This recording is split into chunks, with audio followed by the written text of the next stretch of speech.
नमस्कार। आज हम एक बहुत ही अद्भुत और रहस्यमयी जगह की यात्रा पर निकल रहे हैं। भारत के पूर्वी तट पर, उड़ीसा में कोणार्क सूर्य मंदिर। जी हाँ, कोणार्क सिर्फ पत्थर का ढांचा नहीं बल्कि बहुत कुछ। बिल्कुल, ये सिर्फ पत्थर और नक्काशी नहीं है, बल्कि एक वास्तुशिल्प का कह सकते हैं चमत्कार है। एक पहेली और सूर्य देव के लिए जो भक्ति है, उसका प्रतीक माना जाता है।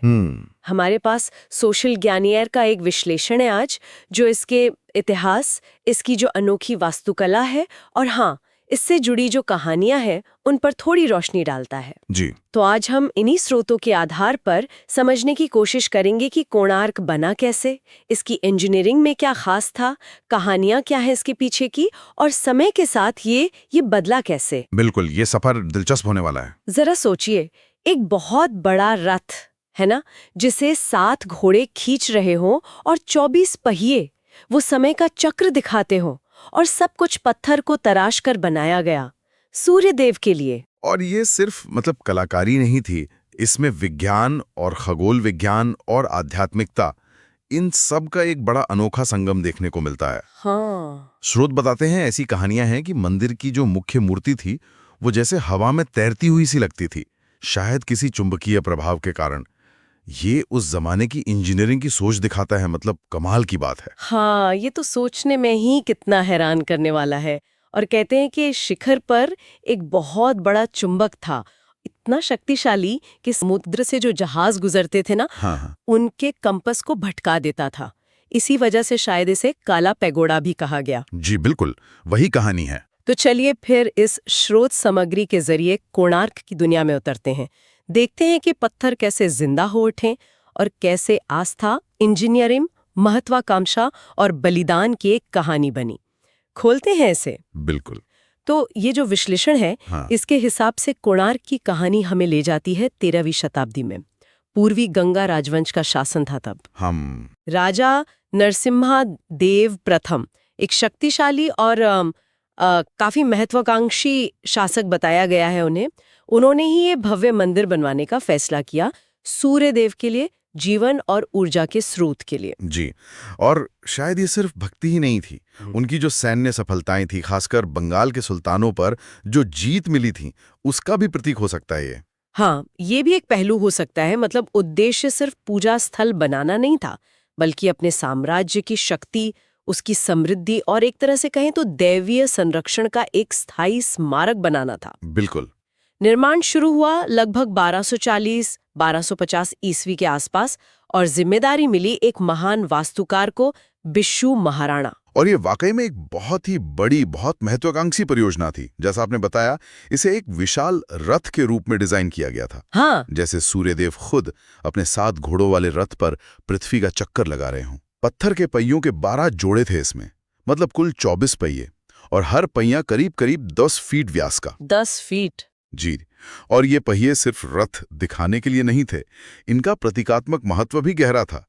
शायद दिन के 24 घंटे या साल के 12 महीने या 24 पक्ष इसका प्रतिनिधित्व करते थे। और ये सिर्फ प्रतीक नहीं थे।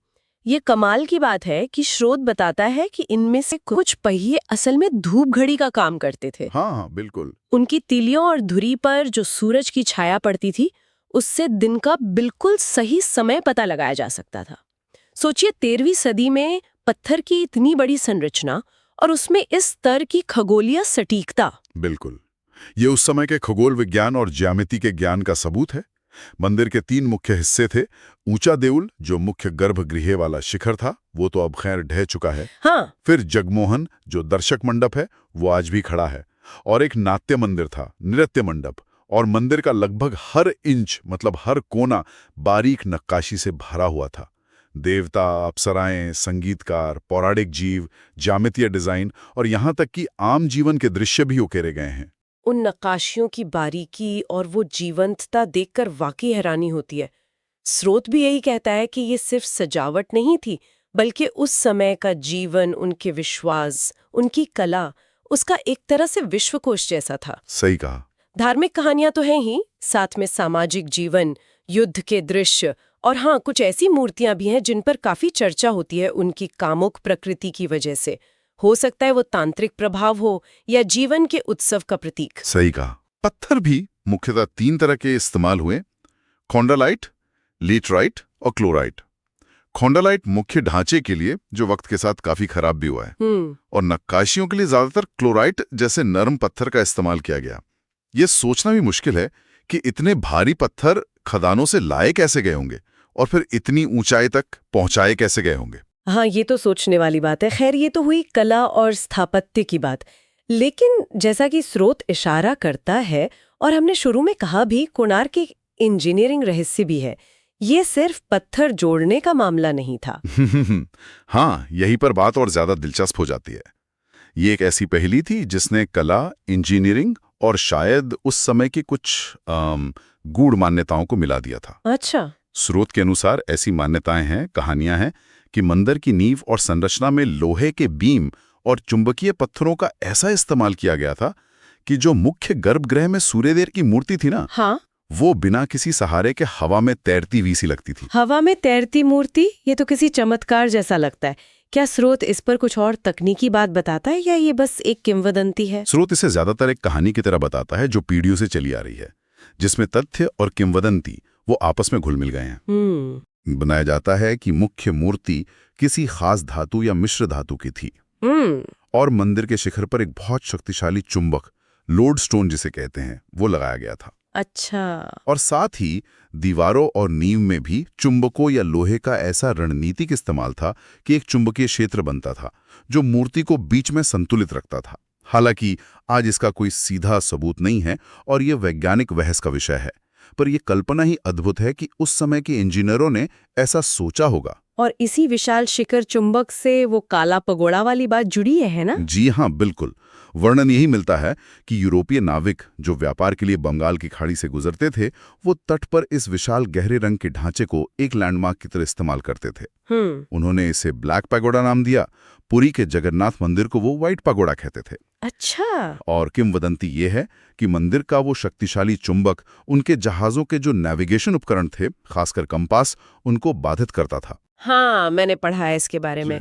जी, उससे दिशा का भ्रम होता था और कभी-कभी जहाज भटककर किनारे से टकरा भी जाते थे। तो ये नाम डर और आश्चर्य दोनों का प्रतीक बन गया। ये उस समय के ज्ञान और महत्वाकांक्षा का कैसा प्रमाण है? आज भी अगर हम देखें तो नक्काशियों की जो ज्योमेट्रीय सटीकता है और सूर्य के उगने और उसके रास्ते के साथ पूरी संरचना का जो अलाइनमेंट है, वो उस समय से कहीं आगे की इंजीनियरिंग और खगोल विज्ञान की समझ को दिखाता है। निसंदेह ये आस्था के साथ विज्ञान और कला के साथ खगोल विज्ञान का एक अनूठा संगम था। लेकिन इस भव्यता और इस तकनीकी चमत्कार के पीछे, जैसा कि स्रोत हमें बताता है, एक बहुत मार्मिक और दुखद कहानी भी छिपी है। हाँ, एक ऐसी कहानी जिसने इस मंदिर के गौरव के साथ एक गहरा दुख भी जोड़ दिया। आप धर्मपद की कहानी की बात कर रहे हैं ना? जी हाँ। ये कोणार्क से जुड़ी सबसे प्रसिद्ध कहानियों में से एक है। हाँ, धर्मपद की कथा। कहा जाता है कि 1200 कारीगरों ने 12 लंबे साल तक बिना रुके मेहनत की। 1200 कारीगर, 12 साल? जी। मंदिर का ज्यादातर हिस्सा पूरा हो चुका था, लेकिन जो आखिरी और सबसे जरूरी काम था, शिखर पर मुकुट पत्थर, जिसे कलश या दधिनौती कहते हैं, वो सबसे ऊपर वाला गोल पत्थर, हाँ, वो लग नहीं पा रहा था। वो पूरी संरचना के संतुलन और उसकी पूर्णता के लिए जरूरी था। पर बड़े बड़े अनुभवी कारीगर, यहाँ तक कि मुख्य वास्तुकार बिशु महाराणा खुद भी, वो कई कोशिशों के बाद भी उसे सही जगह पर टिका नहीं पा रहे थे। हाँ, पत्थर बार बार गिर जाता या सही एंगल पर बैठता ही नहीं था। और जैसे जैसे समय बीत रहा था, राजा नरसिम्हा महादेव का सब्र जवाब दे रहा था।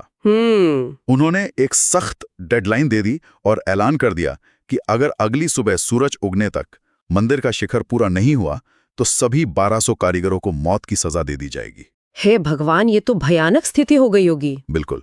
निर्माण स्थल पर निराशा और डर का माहौल छा गया। तभी उसी रात सिर्फ 12 साल का एक लड़का धर्मपद वहां पहुंचा। सिर्फ 12 साल का? जी। उसने बताया कि वो मुख्य वास्तुकार बिशु महाराणा का बेटा है। उसका जन्म तब हुआ था जब उसके पिता मंदिर बनाने के लिए घर से निकले थे, तो वो अपने पिता से पहली बार मिल रहा था। अच्छा। उसने बचपन से ही पिता की गैर मौजूदगी में वास्तुकला और शास्त्रों का अध्ययन किया था। और फिर क्या हुआ? स्रोत के अनुसार उस छोटे से लड़के ने पूरी रात जागकर मंदिर की संरचना, उसका नक्शा, उसकी जड़नाएं, सबका अध्ययन किया। उसने समस्या की जड़ पकड़ ली। संतुलन और भार वितरण में एक बहुत छोटी सी गलती थी। कमाल है। फिर उसने सबको हैरान करते हुए ज्यामिति और भौतिकी के सिद्धांतों का इस्तेमाल करके उस भारी मुकुट पत्थर को लगाने का एक सटीक तरीका बताया और खुद ही उसे सफलतापूर्वक लगा भी दिया। वाह। सूर्योदय से ठीक पहले मंदिर पूरा हो गया और 1200 कारीगरों की जान बच गई। तो फिर तो सब ठीक हो गया, खुशी का माहौल होगा। खुशी और राहत तो थी, लेकिन ये खुशी ज्यादा देर नहीं टिकी। धनपत को जल्दी ही एक कड़वी सच्चाई समझ आई। कैसी सच्चाई? उसे चिंता हुई कि अगर राजा को पता चला कि इतने सारे अनुभवी कारीगर जो काम नहीं कर पाए वो एक 12 साल के लड़के ने कर दिया, तो राजा या तो सारा श्रेय खुद ले लेगा या फिर कारीगरों के सम्मान को बचाने और अपनी प्रतिष्ठा बनाए रखने के लिए उन सभी को मरवा देगा ताकि ये बात बाहर ना जाए। उसे लगा कि उसकी सफलता ही उन लोगों के लिए खतरा बन सकती है जिन्हें उसने अभी अभी बचाया था। ये सोचना ही कितना दुखद है। एक तरफ पिता और हजारों लोगों को बचाने की खुशी,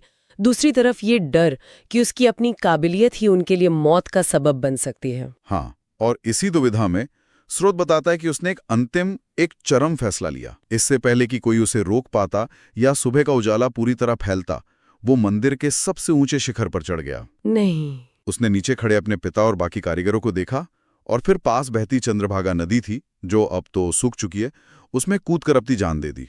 ओह, उसका बलिदान! ये कहानी सुनकर तो रोंगटे खड़े हो जाते हैं।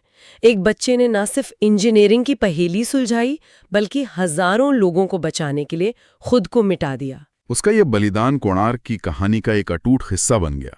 ये इस बात का प्रतीक है कि कैसे महान रचनाएं अक्सर अपने बनाने वालों से एक भारी कीमत मांगती हैं। ये उस मानवीय पहलू को, उन भावनाओं, संघर्षों और बलिदानों को दिखाता है जो ऐसी विशाल, अमानवीय से लगने वाली परियोजनाओं के पीछे छिपी होती हैं। ये सिर्फ पत्थर और तकनीक की कहानी नहीं रह जाती, बल्कि इंसानी जज्बातों की भी कहानी बन जाती है। खैर, इस त्रासदी और मंदिर के पूरा होने के बाद कई सदियां बीती। कोणार्क ने अपना सुनहरा दौर देखा होगा, लेकिन फिर धीरे धीरे इसका पतन शुरू हुआ। स्रोत बताता है कि इसे प्राकृतिक आपदाओं का सामना करना पड़ा, जैसे भूकंप और समुद्री तूफान। हाँ, और साथ ही विदेशी आक्रमणों का भी। हाँ, खासकर 16वीं-17वीं शताब्दी के दौरान आक्रमणों का जिक्र आता है, जैसे वो कुख्यात काला पहाड़ का आक्रमण जिसने उड़ीसा के कई मंदिरों को नुकसान पहुंचाया। जी, और जैसा हमने पहले बात की, ये भी कहा जाता है कि जब वो विशाल चुंबकीय लोडस्टोन, जो शायद संरचना को संतुलित रखता था, हटा दिया गया, अब चाहे वो आक्रमणकारियों ने लूटा हो या किसी और वजह से हटा हो, हाँ, तो संरचना का संतुलन बिगड़ गया और जो मुख्य देउल था, यानी गर्भगृह वाला सबसे ऊंचा शिखर, वो धीरे धीरे ढह गया। 19वीं सदी आते आते मुख्य मंदिर खंडर बन चुका था और काफी हद तक रेत में दब गया था। ये सोचना भी मुश्किल है कि इतनी भव्य संरचना रेत के नीचे गुमनामी में खो गई थी। फिर 19वीं सदी के आखिर में ब्रिटिश पुरातत्वविदों और भारतीय विशेषज्ञों ने इसे फिर से खोजा और इसके संरक्षण के प्रयास शुरू हुए। बिल्कुल, भारतीय पुरातत्व सर्वेक्षण यानी ASI ने इसमें बहुत महत्वपूर्ण भूमिका निभाई। जगमोहन, जो मुख्य हॉल है, जो अभी भी खड़ा था, उसको और गिरने से बचाने के लिए 1903 में उसके अंदरूनी हिस्से को पूरी तरह से रेत और पत्थर से भर दिया गया। अच्छा, इसीलिए आज हम जगमोहन के अंदर नहीं जा सकते। जी हाँ, लेकिन इसी वजह से वो आज सुरक्षित खड़ा है। आज जो हम देखते हैं वो भव्य जगमोहन, नाट्य मंदिर के बचे हुए हिस्से और चारों ओर बिखरे हुए नक्काशियों वाले पत्थर, वे सब संरक्षण के प्रयासों का ही नतीजा है। और आज भी अपनी खंडित अवस्था में होने के बावजूद कोणार्क दुनिया भर के इतिहासकारों, वास्तुकारों, कलाकारों और हाँ, वैज्ञानिकों को भी हैरान और प्रेरित करता है। बिल्कुल।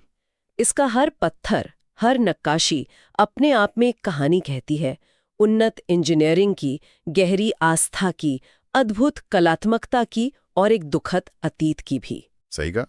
1984 में इसे यूनेस्को की विश्व धरोहर स्थल घोषित किया गया, जो इसकी वैश्विक सांस्कृतिक महत्व को दिखाता है।